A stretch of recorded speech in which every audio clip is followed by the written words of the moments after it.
Қайырлы күн оқушылар, бүгін біз сіздермен алгебра 7 сынып ТЖБ 2-ші тоқсан бірінші нұсқасын талдайтын боламыз. Номер 1 тапсырмасы. Егер y болады k бөлінген x функциясының графигі a нүктесінде 1-де -4 нүктесінен өтсе, k коэффициентінің мәнін табыңыз дейді. Енді бізде функция y болады kx екен. Енді біз формуланы түрлендіріп алайық. Бұл жердегі бізде k-ны табу керек. Ал бізде x пен y белгілі. Ол қайда? Мына жерде тұр, а нүктесі. Біріншісі бізде үнемі x болады, екіншісі үнемі y болады. Так, формуланы түрлендіреміз. Қалай болады? K тең болады и x көбейтілген y болады. Екеуінің көбейтіндісіне тең болады. Енді k тең болады, бізде x нешеге тең? 1-ге тең. Көбейтілген y нешеге тең? -4-ге тең. Көбейтемін, тең болады қанша? -4. Ендеше жауап қай нұсқа болады? Д жауабы болады екен. Жауабы бізде -4. Номер 2 тапсырма. Y тең болады -7-ден 4x -12 функциясының абсцисса осімен қиылысу нүктесінің координатасын табыңыз. Енді бізде абсцисса ордината деген екі ось, мынау x бағыты абсцисса, мына бағыт ордината деп аталынады. Абсцисса осі бойынша өтетін дейді. Ендеше бізде абсцисса осіне өтетін болса, онда ордината нешеге тең болады? 0-ға тең болады. Яғни y тең болады 0 болғанда қалғанын есептейміз. Яғни y-ның орнына 0 қоямыз. 0 тең болады -4 бөлінген 7x. X бізде 7x -12 болады. Ары қарай есептеймін. -4 бөлінген 7x-ті теңдіктің оң жағына шығарамын. Ол бізде плюс болады. 4 бөлінген 7x тең болады -12. Ары қарай 7-ні оң жаққа шығарамын. Ол менде не болады? Мына жақта бөлу болса көбейтіліп болады. 4x тең болады -12 көбейтілген 7 болады. 4x тең болады -12-ні 7-ге көбейтсек -84. Енді x тең болады, не болып барады? -84 бөлінген 4. X тең болады қанша болады? -21-ге тең болады екен. Сонымен жауабымыз қалай болады? X -21 болды, y 0 болды, е? Сонда -21-ден 0. 21-ден 0 А жауап екен, е? А жауап. Бізде номер 3 тапсырма. 0-да 3 нүктесінен өтетін және y тең болатын -5 функциясының графигіне параллель болатын функцияны формуламен жаз дейді. Енді параллель болса, онда бізде k-лары бірдей болуы керек, е? K-лары тең болса, k-лары, яғни y тең болады жазайын, е? Бірінші функцияны k1x, екінші функция y тең болады k2x плюс b. Бұл жердегі бізде k1 мен k2 тең болуы керек, сонда барып бізде параллель орналасатын болады. Енді бұл жерде бізде k нешеге тең болып тұр? -5-ге тең екен, е? K1 мен k2 -5 болу керек екен. Бірдей болу керек. Енді орнына қоя салайық. Мынау x, мынау y. Так, y бізде 3 тең болады -5 көбейтілген x-іміз 0-ға тең. Мына жерде k2-іміз -5-ге тең ғой. Қосылған b. Сонымен 3 тең болады. Мына жерде -5-ті 0-ға көбейтсең неше шығады? 0-дің өзі шығып қалады. Сосын қосамыз b-ны, жай v-ның өзі қалады. Сонда b бізде нешеге тең болды? 3-ге тең болды. Енді мына формулаға қойып жазайық. Сонда y тең болады -5x қосылған 3 болады екен. Жауабымыз осы. 4-ші тапсырмамыз. Социологтар мектептің 20 білім оқушысынан өткен айда әрқайсысы қанша кітаптан оқығандықтары туралы сауал алған екен. Яғни кесте берілген екен. Осындай, е, оқып шықпай қояйын. Енді бізге асында берілген ақпарат үшін абсолютті және салыстырмалы жиіліктерді кестелерін құр дейді. Енді мен кестені сызып отырмас үшін алдын ала сызып қойдым. Бұл бізде А тапсырмасы, е. Енді 3 кестеге бөлдім. Нұсқаулық, абсолютті жиілік және салыстырмалы жиілік. Нұсқаулық бізде қандай сандар беріліп тұр? 0 беріліп тұр, 1 беріліп тұр, 2 бар ма? 2 бар, 3 бар ма? 3-іміз бар екен, 4 бар ма? 4 бар екен, 5 бар, сосын 6. Осындай сандар беріліп тұр екен. Енді бізге абсолютті жиілігін алып береді. Абсолютті жиілік дегеніміз неше рет кездесті, неше рет қайталанып тұр деген сөз. 0. Мүлдем кітап оқымаған. 1, 2, 0 кітап оқыған, мүлдем кітап оқымаған. 2 екен. Ары қарай 1 кітап оқығандар саны. 1, 2, 3, 4 екен, е? 2 кітап оқығандардың саны. 2 кітап. 1, 2, 3 екен. 3 кітап оқығандар. 1, 2, 3, 4, 5. 3 кітап оқыған 5 екен. 4 кітап оқыған. 1, 2. 4 кітап оқыған 2 екен. 5 кітап оқыған. Молодец. 1, 2, 3. 3 бала 5 кітаптан оқыған екен. Және 6 кітапты 1 ақ оқушы оқыған екен. 1 айда бір оқушы 6 кітап оқыған екен. Міне абсолюттік жиілікті анықтадық. Енді салыстырмалы жиілікті анықтау керек. Салыстырмалы жиілік дегеніміз ол бізде n мен белгіленеді. Ол барлық оқушы санын анықтаймыз. Салыстырмалы жиілікті анықтау үшін ең бірінші біз барлық оқушының санын анықтап алу керекпіз. n-ді анықтап алу керекпіз. Ол үшін біз мына жерде мына сандарды, абсолютті жиіліктегі сандарды бірін қосып шығамыз. 3 қосылған 5 қосылған 2 қосылған 3 қосылған 1, сонда бізде 20-ға тең болады. Енді салыстырмалы жиілікті табу үшін тура осы абсолютті жиіліктегі жеке балалардың санын жалпы балалардың санына қатынасы ретінде жазамыз. Яғни мына жерде 2-нің 20-ға қатынасы, мына жерде 4-тің 20-ға қатынасы, мына жерде 3-тің 20-ға қатынасы, 5-тің 20-ға қатынасы, 2-нің 20-ға, 3-тің 20-ға, 1-нің 20-ға қатынасы деп осылай кестені құрады екенбіз. Сонымен біз асын орындап болдық. Енді Б. Ең көп оқылған кітап санын көрсетіңіз дейді. Ең көп қайсысы оқыпты? 3 кітап оқыған 5 ба? 3 кітаптан оқыған балалар 5 екен. 6 кітап оқыған 1 екен. Ендеше бізде сонда Б сұрағының жауабы неше кітап оқыған? 3 кітап оқыған, 3 кітап деп жазып қояйық. Ары қарай келесі С сұрағымыз, С сұрағымызда не сұрайды? Салыстырмалы жиілік кестесін қайшылықсыздыққа тексеріңіз дейді. Қайшылықсыздыққа тексеру дегеніміз барлығы бір-бірге қосып шығамыз. Сол кезде неше шығады екен? Анықтайық. 20-дан 2 қосылған 20-дан 4 қосылған 20-дан 3 қосылған 20-дан 5 қосылған 20-дан 2 қосылған 20-дан 3 қосылған 20-дан 1 тең болады.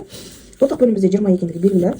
Алымындағы сандардың барлығын бір-біріне қосамыз, сол кезде неше шығады? 20 шығады. Енді екеуі бір қысқарады, 1 шығады. Ендеше бұл қайшылық жоқ деп есептелінеді. Қайшылық жоқ. Келесі 5-ші тапсырма теңдеулер жүйесін графиктік тәсілмен шеш дейді. Графиктік тәсілі. Бізде жүйе берілген екен. Y қосылған 1,5x тең 2, 0,5x минус y тең 6. Енді бұларды жеке қарастырайық. Y қосылған 1,5x тең болады 2 дейді. Y-ті x арқылы өрнектеп алайық. Y тең болады 2, мына жаққа шығарсақ минус 1,5x болады. Келесі 0,5x минус y тең болады 6 дейді. Минус y тең болады 6 азайтылған 0,5x. Ол бізде ауысады, y тең болады 0,5x азайтылған 6. Минус 1-ге көбейтіп жібердім деген сөз ғой екі жақты да. Енді кесте құрып алайық. Енді бұл жерде 2-ға мән берсек жеткілікті. X және x-қа мән береміз, y-ті табамыз. X-қа 0-ді берейін, 2-ні берейін. 0-ді берген кезде түсінікті, мына жерде 0 болып кетеді, 2 болады. 2-ні берсек көбейтемін, сонда бізде минус 1 шығады екен. Так, мына жерде де x, y 0 берейін бірінші, минус 6, және 6-ны берейін, 3 азайтылған 6, минус 3 шығады. Енді осы мәндерді біз кестеге апарып қою керекпіз. Так, біріншісін қояйын. 0 болған кезде x 0 болған кезде, y-ім 2-ге тең екен. 0 мына жерде, 2 мына жерде. Ары қарай y-ім 2 болған кезде, x-ім 2 болған кезде, y-ім минус 1-ге тең екен. Міне, 2 нүктені анықтадық. Енді осы 2 нүктені қосып, кешіріңдер балалар. Жақындатып көрсетейін, сендерге сызу керек бұл.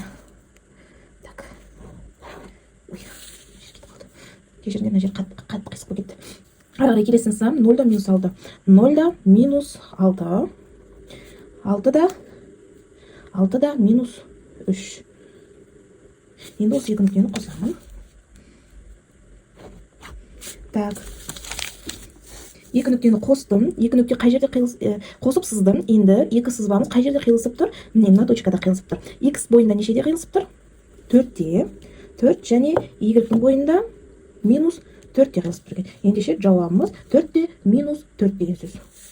Номер 6-шы тапсырма математикадан жазбаша емтиханның нәтижелері абсолюттік жиілік полигоны түрінде берілген. Ақпаратты талдап анықтаңыз. А сұрағы таңдама көлемін анықта дейді. Так. Оны анықтау үшін бізге ең бірінші кесте құрып алу керек. Кестені құру үшін біз графикке қарау керекпіз. Графикті талдап шығайық. Бізде 0-дан 10-ға дейінгі берілген екен. Бұл бізде балдар екен. Ана жерде оқушылардың саны екен. Енді қалай талдаймыз? 0 балл алған оқушы жоқ екен, иә, 0. 1 балл алған, тағы оқушы жоқ екен. 2 балды неше оқушы алған екен? 5 оқушы 2 балдан алған екен. Түсінікті ғой, иә, график. Ендеше кестемізді бірге қоса сызайық, иә. Мына жерде бізде кестені сызу үшін балдарды бірыңғай тізіп жазып шығайық. 0-дан 10-ға дейінгі барлық сандар бар екен, иә. Так, 0, 1, 2, 3, 4, 5, 6, 7, 8, 9, 10. Так, қатты бір қиындатпай қояйын. Так, сонымен 0 балл алған бізде неше оқушы болды? Ешқандай оқушы жоқ болды. 1 балл алғанда оқушы жоқ болды. 2 балл алған неше оқушы болды? 5 оқушы болды. 3 балл алған 3 оқушымыз бар екен. 4 балл алған мүлдем оқушы жоқ. Так, 5 балл алған 2 оқушымыз бар екен. 6 балл алған, вау, 11 оқушы бар екен.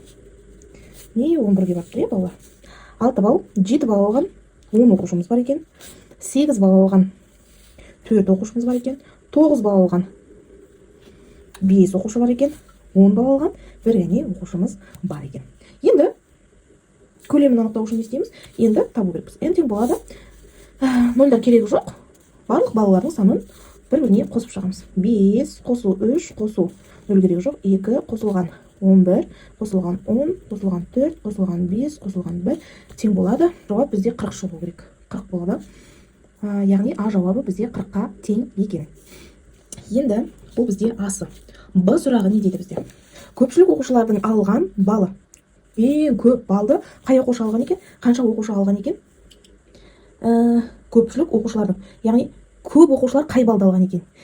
Көп оқушы бізде 11 оқушы неше балды алған? 6 балда екен, иә? Ендеше қай балды алды деген сұрақ тұр. 6 балды 11 оқушы алды деген сөз. С сұрағы.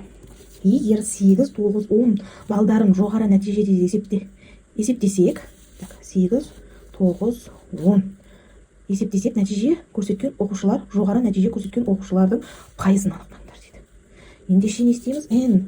Бізде жалпы N белгілі 40. Енді мына жердегі N-ді табуға керекпіз. N тең болады 4 қосылған 5 қосылған 1 тең болады 10-ға тең екен, иә? Енді процент анықтау үшін 10-ды 40-қа бөлем. Оны 100%-ке көбейте салам. Тең болады. 0 мен 0-ды қысқартып жіберем. 1 бөлінген 4 көбейтілген 100%. Ол бізде 25% шығады екен. Яғни жауап бізде 25% деген сөз. Келесі номер 7-ші тапсырма. Y тең болады. Шашқан ішінде А қосылған бір көбейтілген X қосылған А минус 1 функциясының графигі абсцисса 8 минус 2-де 0 нүктесінде қияды. Аның мәнін анықтаңыз дейді. Бізге алардың мәнін анықтау керек екенбіз. Так, функцияның өзін жазып қояйын. Y тең болады. А қосылған 1 көбейтілген X қосылған А минус 1. Минус 2-де 0-да қияды екен. Бірінші бізде X, екіншісі Y. Орнына қояйық, иә? Y 0-ға тең, 0 тең болады. А қосылған 1 көбейтілген X бізде минус 2-ге тең. Қосылған А минус 1. Енді минус 2-ні жақшаның ішіне жеке-жеке көбейтіп шығамын. 0 тең болады. Минус 2А азайтылған 2 қосылған А минус 1. Так, 0 тең болады. Минус 2А қосылған A'мыз, ол бізде минус Аға тең болады. Минус 2 азайтылған 1, ол бізде минус 3-ке тең болады. Енді минус A'ны сол жаққа қарай шығарамын. Ол бізде жай А болып барады. А тең болады минус 3. Сонымен A'ны таптық. А бізде нешеге тең екен? Минус 3-ке тең екен. Ары қарай келесі В сұрағы. Функцияны Y тең болады. KX қосылған B түрінде жазыңыз дейді. Жақсы. B неге жазу керек? Y тең болады. KX плюс B түрінде жазу керек екенбіз. Ең бірінші біз функцияны асын қойып дұрыстап жазып алайық. Y тең болады. А бізде нешеге тең болды? Минус 3-ке тең болды. Қосылған 1 көбейтілген X қосылған А минус 1. X-ті көбейтіп жіберемін жақшаның ішіне жеке-жеке. Y тең болады. Минус 3X қосылған X қосылған. Ой. Мына жерде А нешеге тең еді бізде? Минус 3-ке тең болады. Не жазбай қойдық, иә? Минус 3 минус 3 минус 1. Енді ары қарай есептейік. Y тең болады. Минус 3X қосылған X'іміз минус 2X'ті шығарады. Минус 2X. Минус 3 минус 4. Ой, минус 3 минус 1 минус 4 болады. Сонда минус 2X азайтылған 4 дейді. Міне, Y тең болады. KX қосылған B түріне келтіріп. К бізде минус 2-ге тең екен, бұл жерде. Ой, кешіріңдерші балалар. К тең болады. Минус 2 болды. бұл тең болады бізде 4-ке. Енді онымыз аяқталды. Енді соңғы сұрағымыз не дейді бізде? Сызықтық функцияның графигін салмай, графигі қай ширекте өтетінін анықтаңыз дейді. С жауабы бізде бірінші ширекте өтеді.